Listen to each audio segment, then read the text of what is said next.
Salam saudaraku yang dikasihi oleh Tuhan, saya berterima kasih kepada teman-teman yang sudah mendukung perkembangan channel ini dengan cara subscribe, komen, dan share. Sehingga nama Tuhan semakin dimuliakan. Pada kesempatan yang berbahagia ini kita kembali menyaksikan satu video tentang seorang murtadin yang percaya kepada Yesus. Dalam perjumpaannya dengan Tuhan Yesus itu di dalam mimpi. Dan dalam mimpinya itu Tuhan sendiri bertemu dengan dia. Sehingga murtadin ini penasaran siapakah yang bertemu dengan dia. Dia bercerita kepada teman-temannya orang Kristen. Dan akhirnya dia penasaran kan. Dia membaca Alkitab dan akhirnya dia pilih untuk murtad. Sehingga dia dibaptis dan percaya kepada Yesus. Dan setelah itu ada banyak tantangan yang dihadapi, dia dibenci oleh keluarganya. Dan lebih jelasnya mari kita dengar bersama-sama kesaksiannya berikut ini. Asal saya Kalimantan Barat, agama sebelumnya saya adalah seorang Muslim. Kalau dibilang Muslim yang taat, saya menjunjung tinggi agama saya. Tapi saya cerita, saya berjalannya bilang, saya waktu, mimpi saya mengerti kalau ini udah saya proses masih Tuhan. potong-potong. Terus tuh saya mimpi ada roti dan anggur. Tapi dia nggak langsung jawab sih. Dia hanya diam. Dia melanjutkan penyembahannya sama Tuhan. Karena dia udah yakin kalau Tuhan yang mengerjakan semua. Jadi setelah itu saya juga penasaran dong. Jadi saya cari tahu di Google. Saya cari tahu tentang roti dan anggur tuh apa sih. Jadi saya buka di Google, di situ bilangnya ini apa, kalau roti itu sama anggur tuh kayak lambang sejahtera kalau misalnya yang kalimat-kalimat yang biasa. Jadi di situ udah di bawah itu ada Kristusnya. Karena saya masih Muslim, saya pasti mikirnya gimana gitu ya, kok ada Kristusnya yang mau dibuka takut gitu kan. Tapi saya tetap lanjut sih. Saya cari tahu, saya ceritakan ke dia, terus saya tanya lagi, kalau anggur sama roti itu apa sih? Dia cerita kalau roti itu tubuhnya Yesus, kalau anggur itu darahnya. Oh gitu. Jadi saya diam, tapi saya terus lihat kesaksian-kesaksian di YouTube tanpa sepengetahuan dia. Saya tetap cari tahu tentang Tuhan itu tanpa sepengetahuan dia. Saya cari tahu kasih itu seperti apa. Terus berjalannya waktu, besoknya saya mimpi lagi. Saya mimpi ketemu sama anak yang hanyut di sungai. Saya ingin nyelamatinnya pun kayaknya udah nggak bisa diselamatin, saking derasnya air. Tapi ada satu anak yang terselamatkan. Luar biasa. Saya nggak tahu itu anak yang mana gitu. Maksudnya mungkin entah saya atau siapa gitu. Terus hari berikutnya saya mimpi lagi. Saya mimpi lagi, mimpi saya lagi di atas gertak, di atas jembatan kayu. Terus di situ ada sungai yang mengalir, ada anak kecil yang lagi nari-nari sambil ngeliatin alam, sambil pokoknya hatinya tuh lepas, bahagia sekali. Terus saya sambil cerita, saya sambil teleponan sama pasangan saya. Saya sambil cerita, saya sambil teleponan. Terus saya tanya, saya cerita kayak gitu, dia langsung nyanyi lagu Rosarindu. Pas dia nyanyi lagu Rosarindu, udah saya bilang di situ ada sungai, ada anak kecil, terus di situ indah-indah sekali pemandangannya, banyak rerumputan, pokoknya benar-benar tenang sekali. Sambil saya cerita dia langsung nyanyi, saya langsung tersentuh sih ketika dia nyanyi. Seperti Rosarindu, sungaimu jiwaku rindu engkau, kaulah Tuhan hasrat hatiku rindu.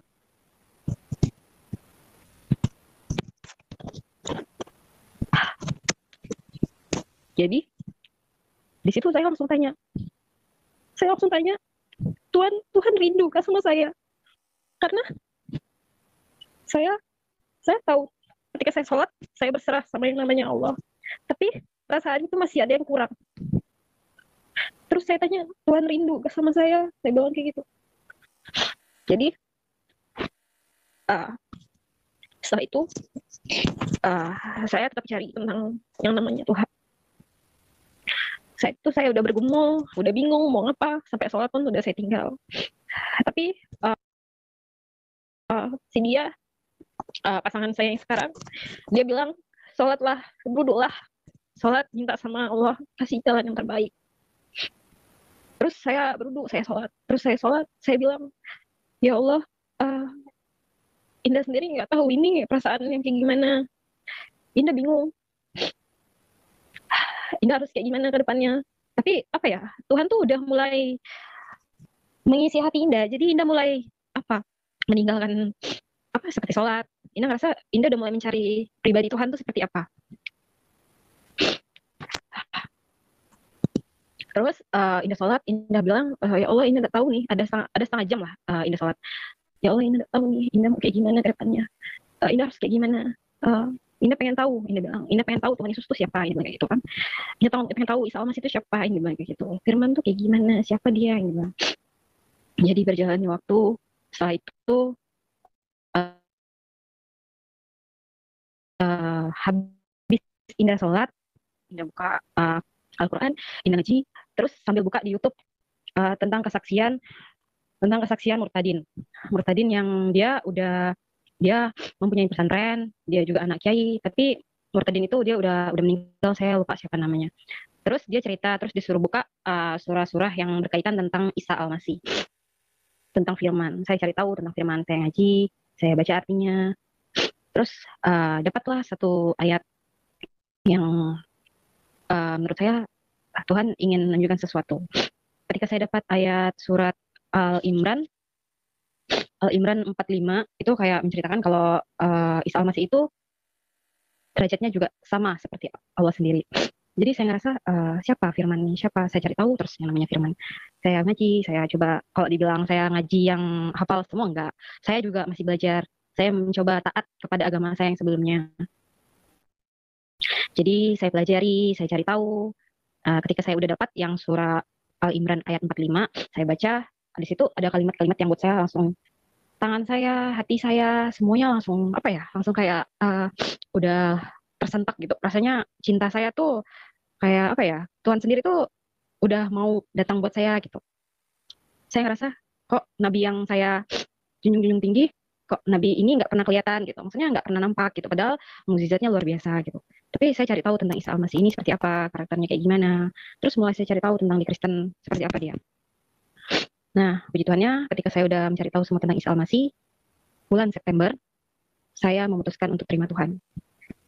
Saya berdoa, kami berdoa, dari situ saya belajar terus tentang Tuhan, firman Tuhan itu seperti apa, saya pelajari. Saya mulai mencari tahu, karena ini tujuan hidup kita nggak tahu bakalan kemana ke depannya. Jadi saya harus tahu tujuan hidup saya kemana gitu. Tapi Tuhan Yesus sudah membimbing saya dari saya kecil sampai saya sekarang udah terima Tuhan. Luar biasa Tuhan. Terus ketika saya udah terima Tuhan Yesus, saya mulai pergi ke gereja. Ketika saya pergi ke gereja, itu juga ujiannya cukup berat. Saya juga harus bohong sama keluarga saya. Saya tahu, saya bakalan ngecewain mereka. Tapi ketika Tuhan yang sudah memilih saya sendiri juga nggak bisa apa-apa. Saya sudah pasrah. Karena dari dulu saya bilang saya nggak mau kayak meninggal dalam keadaan yang tidak Muslim. Saya ingin menjadi orang Muslim. Saya ingin menjadi orang Islam. Saya ingin mati keadaan dalam Islam. Tapi Tuhan pilih saya. Ketika saya udah terima Tuhan, saya mundur ke belakang. Banyak pengalaman yang Tuhan kasih ke saya. Sampai dari umur 6 tahun, Tuhan benar-benar jaga saya. Tuhan jaga saya dari mami. Sampai saya sempat ada trauma, sampai yang buat saya tidak mau ikut sama orang tua kandung saya. Di situ saya pernah mengalami pelecehan seksual terhadap ayah tiri saya sendiri. Sampai sekarang ayah tiri saya masih berhubungan sama ibu kandung saya. Dari situ ketika orang saya pakaikan baju yang kayak ada roknya, saya mulai nggak mau, saya takut gitu, takut dia apa-apain. Karena ketika orang tua saya tidak ada, ibu saya tidak ada, dia melakukan hal-hal yang tidak senonoh. Jadi saya memutuskan untuk pergi dari rumah tanpa ada satu orang pun yang tahu kalau kenapa saya sampai mau pergi dari rumah di umur yang sekian.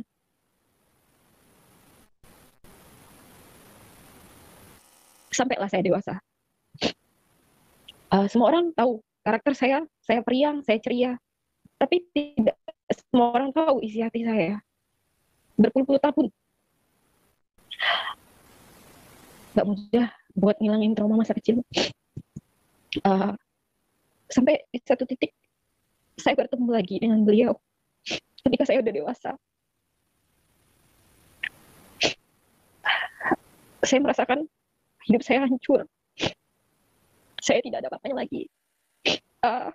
Kayak apa ya? Rasanya saya pengen mati. Udah, saya merasa saya tidak sekolah.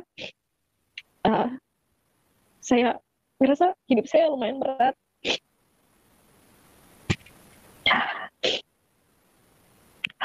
Terus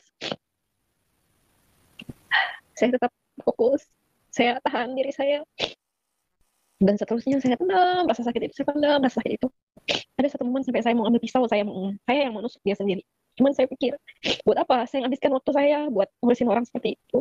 Tapi rasa seperti itu tuh susah buat dihilangkan. Trauma masa kecil tuh susah buat dihilangkan. Terus berjalannya waktu, saya balik lagi ke awal.